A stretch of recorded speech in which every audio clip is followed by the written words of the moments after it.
Warning: this podcast features graphic content that may not be suitable for all audiences. Listener discretion is advised.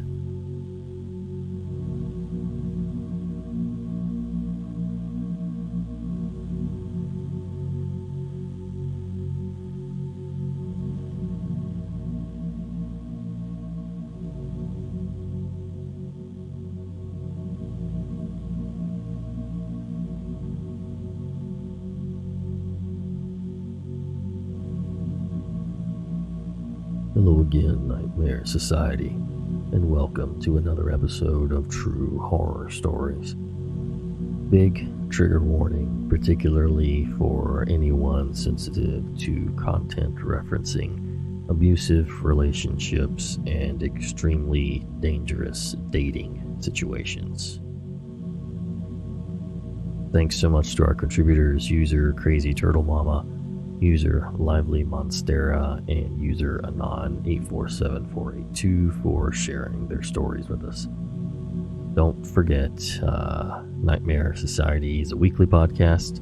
We release every Thursday, sometimes Friday. It's available pretty much anywhere you can download or listen/stream whatever to a podcast. So Apple Podcasts, Google, Spotify, Stitcher, etc., etc.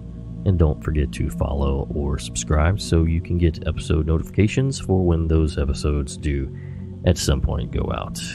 You can also follow us on YouTube as well. That houses some of our older content that is no longer available on the podcast apps. Or if you'd like, you can join our Patreon, which also houses our older content that you can stream through your preferred app. Now, get comfy and prepare yourself for another episode of The Nightmare Society.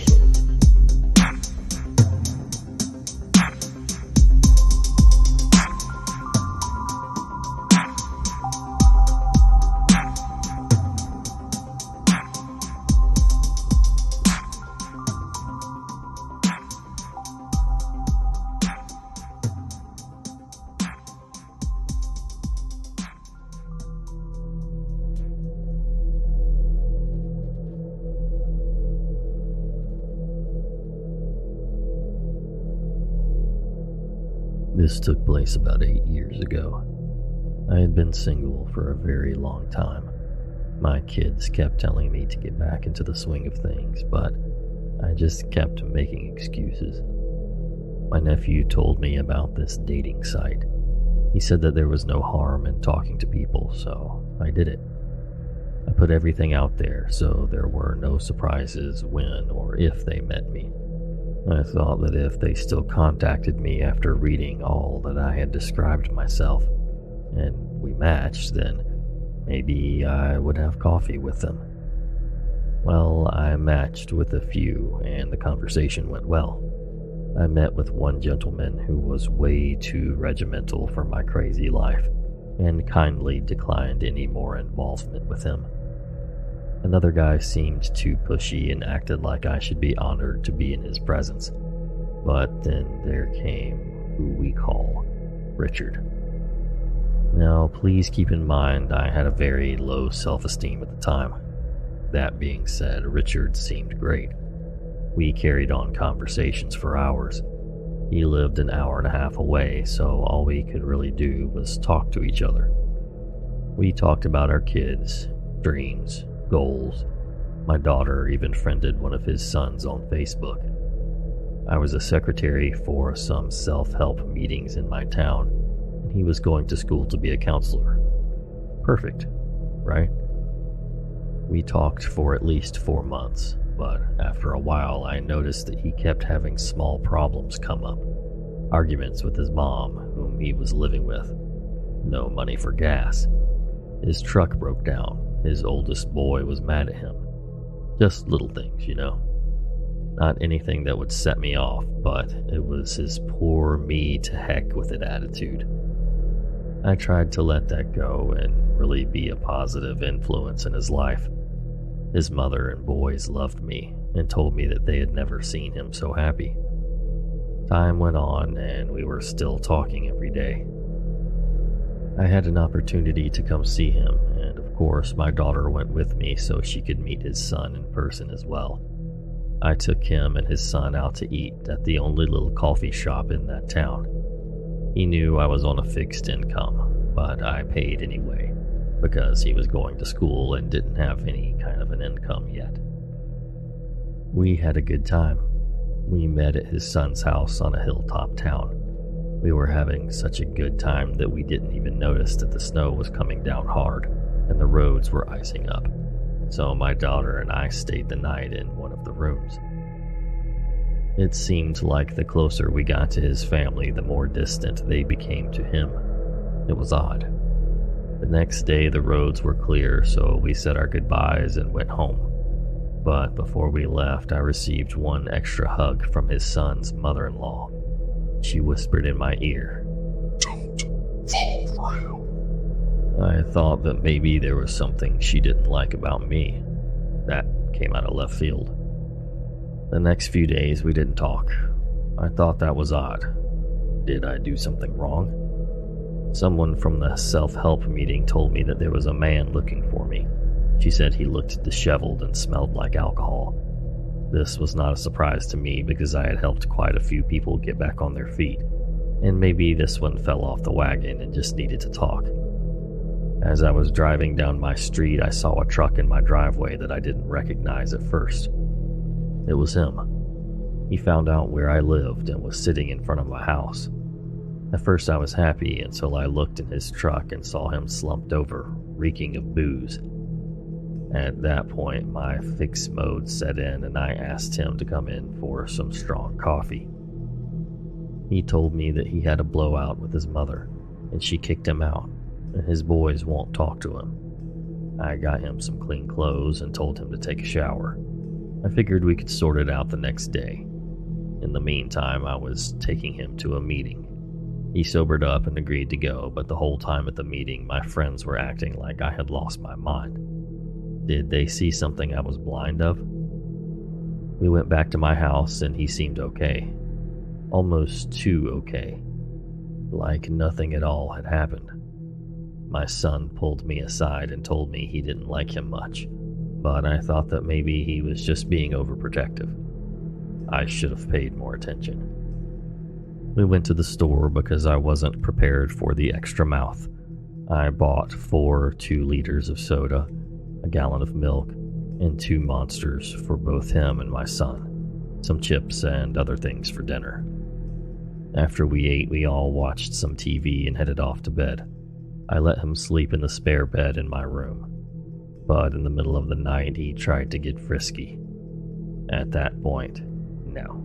My grown kids were in the other room and something just didn't sit well with me. Like he wasn't the same man he was before. The next morning, my daughter came running out of the bathroom, angry. She said in a loud voice, someone pissed all over the toilet. He didn't say a word. Later, we were all eating breakfast, and he started to let food drop out of his mouth onto the table and floor, and was spitting food while he was talking. He took 3 2-liters and drank them back to back, letting some run down his chin. What the hell? Then, yes, there's more. He took the remote and started to set future recordings for his favorite shows and deleting a few of my grandchildren's. He set recordings for weeks in advance. Wait, what are you doing? This is not cool. I told him that, but he acted like I said nothing.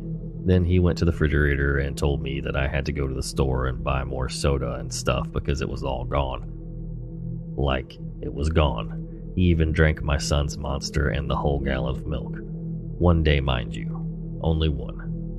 At this point, my daughter was also livid, so she contacted his son, and he proceeded to tell her that Richard's mother kicked him out because he wouldn't get a job, and was stealing money and eating her out of house and home. His other son won't talk to him because he keeps asking for money and won't pay it back.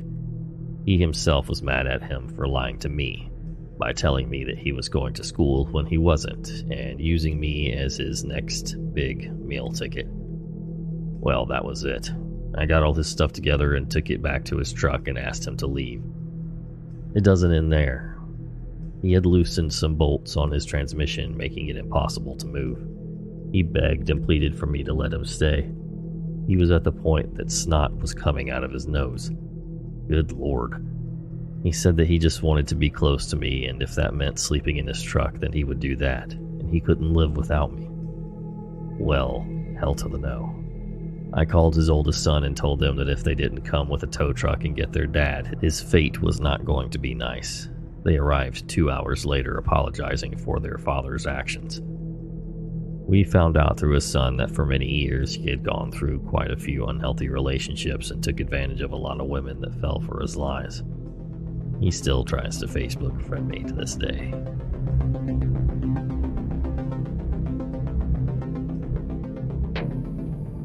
Welcome to Vicious Whispers with Mark Tullius, your source for horror, sci-fi, suspense, and all things violent. I've told a few people in my life about this incident. I always look back and think about how I should have just listened to my gut. I should have never went out with him, or gone to his house. But I was 18, and an idiot. This story happened 17 years ago. During high school, I was a waitress at a small southern chain of pizza restaurants with a buffet. It was a super popular and always busy kind of place. The summer after I graduated, a cute guy came in and sat alone in my section. He ordered a beer and I checked his ID. He was 25 and his name was Mike. He was average height, had a nice build, spiky blonde hair that was popular at the time, and he had a northern accent that I lightly poked fun at. He told me he was coaching soccer at my now previous high school. He came back to the restaurant a few times. I waited on him and he asked me out. I felt like something was off when Mike insisted on picking me up from my mother's house for the date. I lived in the country and liked to drive myself and meet in town if I went on a date. That way I could leave when I wanted. He absolutely wouldn't let it go and was so pushy about it I felt uncomfortable. He flipped the script and framed it as him being such a gentleman. I was too young to know how a nice guy treats a lady, but I insisted on meeting him in town. I felt funny, but didn't know why. I look back and understand I was feeling anxious, but I didn't have a word for that then, and I just brushed it off and drove myself to meet him to a little Italian hole in the wall. Dinner is nice enough, and we began talking about books. Mike noticed I was going on about Jack Kerouac or whatever beatnik book I was reading, that an older man in the restaurant was staring at me intently and wouldn't stop. The older man could have stared a hole right through me. I asked Mike why the man was staring at me. I didn't have anything remotely provocative on. I had on black dress pants and a long-sleeve blouse with roses embroidered all over. I'll never forget what the blouse looked like. Nothing too crazy, not overly made up, nothing special. Mike made a point to describe what he believed the man was thinking and what he probably wanted to do. I don't get it, I asked. Men just can't help themselves, he said, and gave me a chilling look. I felt sick when he said that. I felt sicker as he began to talk about the book American Psycho and how men had vile urges that were only natural. The way he looked at me and licked his lips as he recited some grotesque parts of the book at the dinner table was one of the weirdest things I'd encountered. Well, not as weird as what happened next. Do you want to come to my apartment and have a glass of wine? He asked. I said no, that I had to get back home. But he kept pushing, and finally I agreed. It sounded sophisticated and fun, and I had never drank wine before, so we drove separately back to his house. The next part goes by pretty quickly. We walk in and there's no decorations or anything on the wall. Creepy. I just moved in, he says, and his bare-bones apartment he kept dark. He gives me a glass of wine and I felt woozy pretty much quickly after a few small swallows. He asks me if I need to lay down and I say yes. I feel so sick and strange and words become hard to say. He laid me down on the bed, started kissing me, and my arms felt like lead. I couldn't pick them up to push him away. He tells me, "Make like you're asleep," he whispers as he goes into an adjoining bathroom. I thought that phrase "make like" was so funny. Not pretend, not act like. I don't know. I think it's one of the reasons I never forgot that. I laid there, staring at my blouse. I couldn't move my mouth. I couldn't move my arms, and all I could do was focus on those little roses scattered across the black lace on the floor. I had no idea what was happening as I heard him rifle through what sounded like a drawer of clinking metal objects.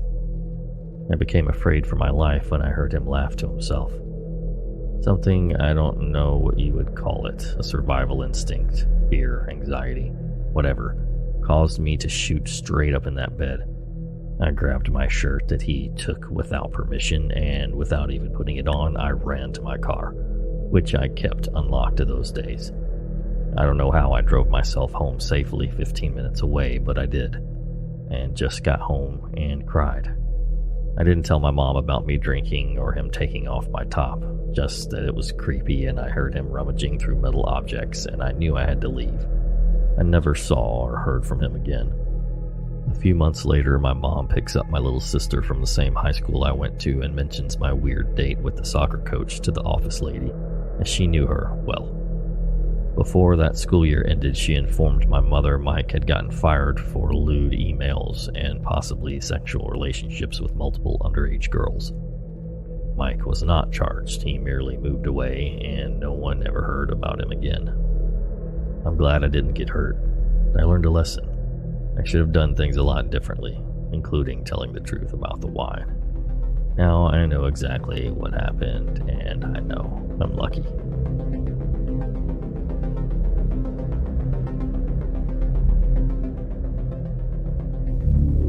Imagine, if you dare. Whoa, hold tight, let's... A podcast so shocking. No, it's not that shocking, it's just... So disturbing. Now you're just being dramatic. That it will chill you to your very core. Have you even heard the show? There's no escaping. I mean, there is. The horrible consequences of... Just press pause, but don't do that. Bright Day.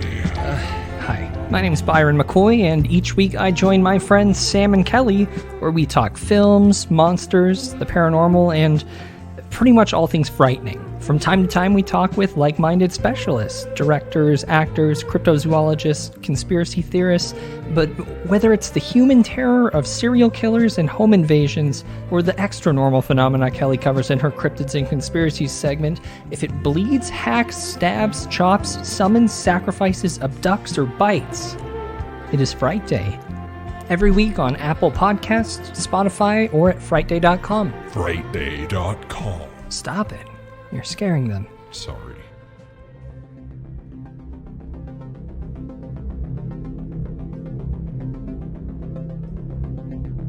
Just know that this man I dated is a sick and twisted person that I had met online when I was 18 and ended up dating. He was jealous, controlling, vindictive, abusive in every way possible, and he was filled with sadistic tendencies and rage. So I had tried to leave Oscar many times.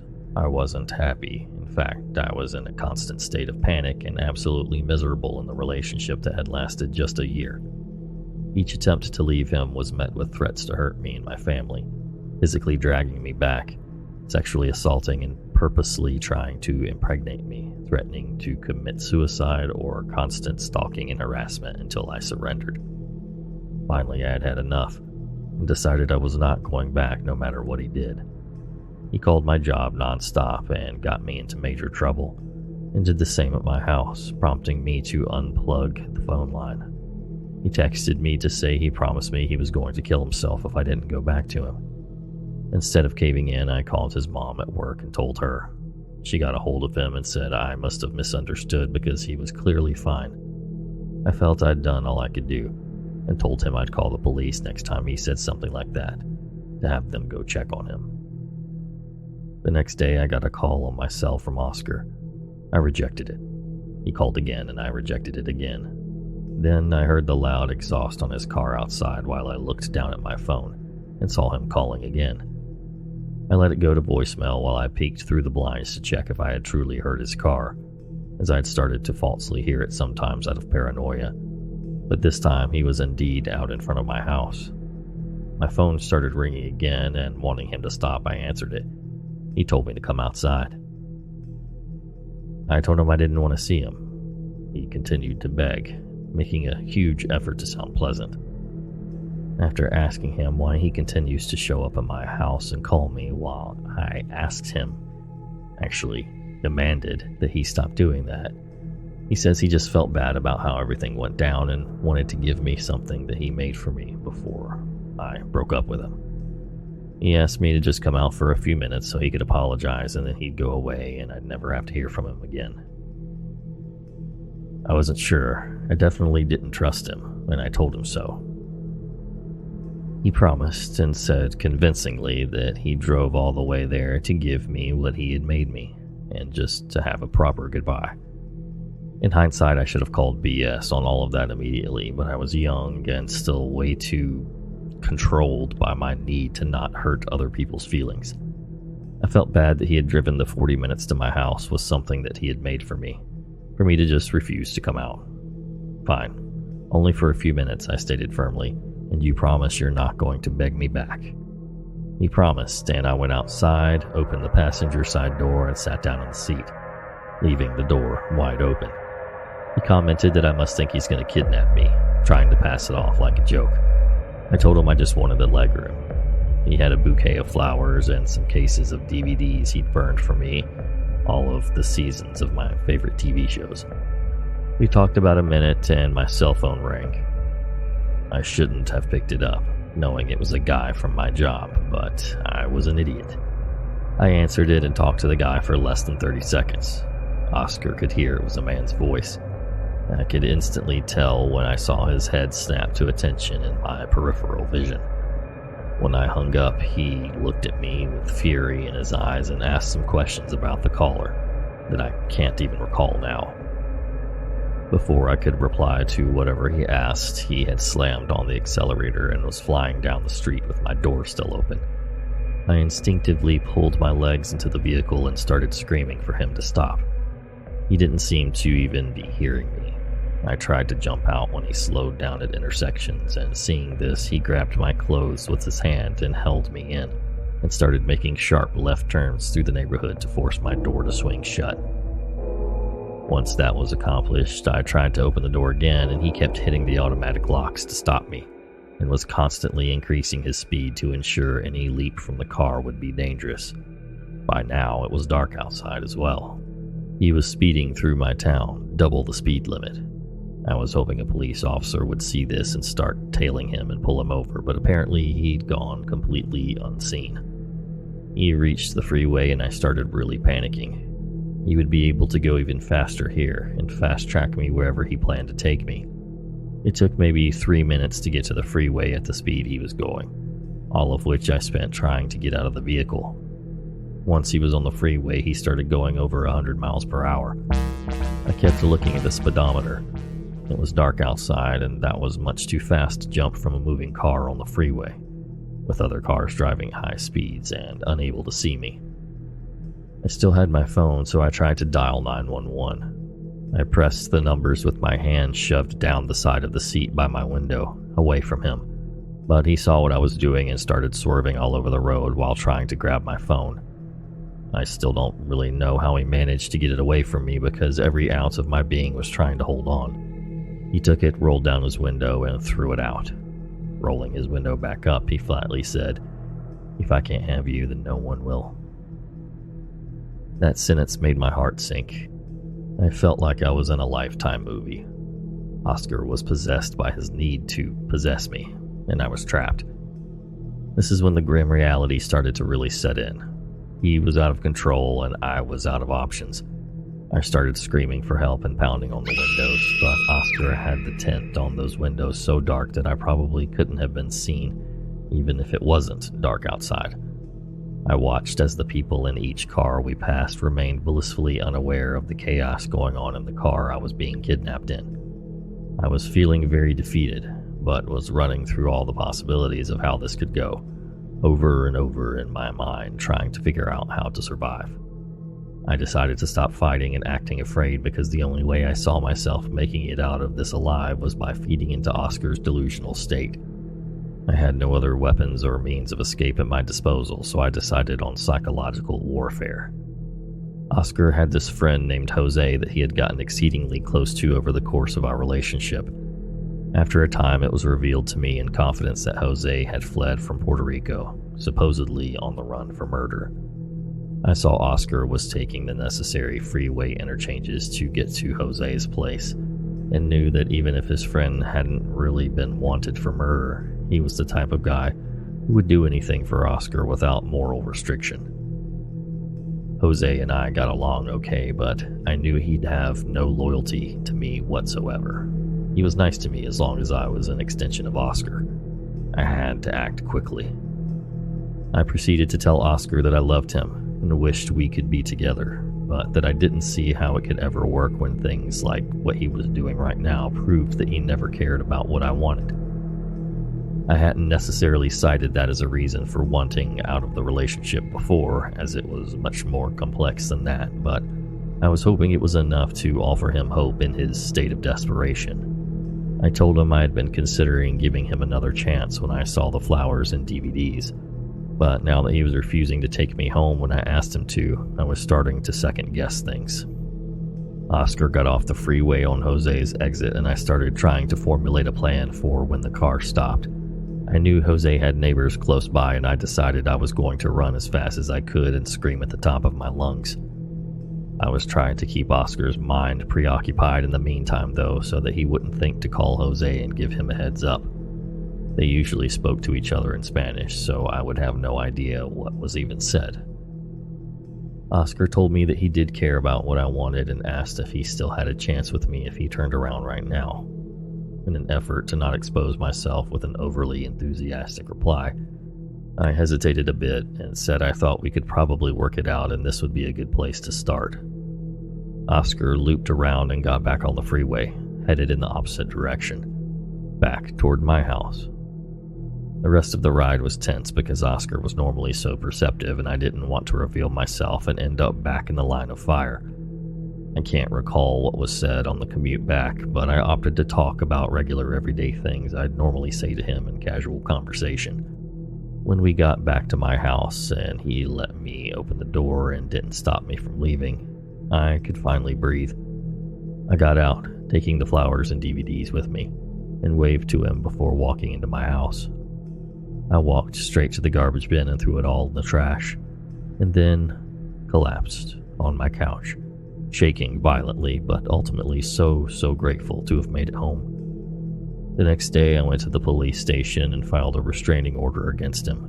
Within a few years, he would be jailed for other appalling crimes and sentenced to 60, that's 60 years. Until I found that out, I never truly felt safe. He's definitely where he belongs. So, psychopath I dated that kidnapped me and was likely going to murder me. Let's not meet again.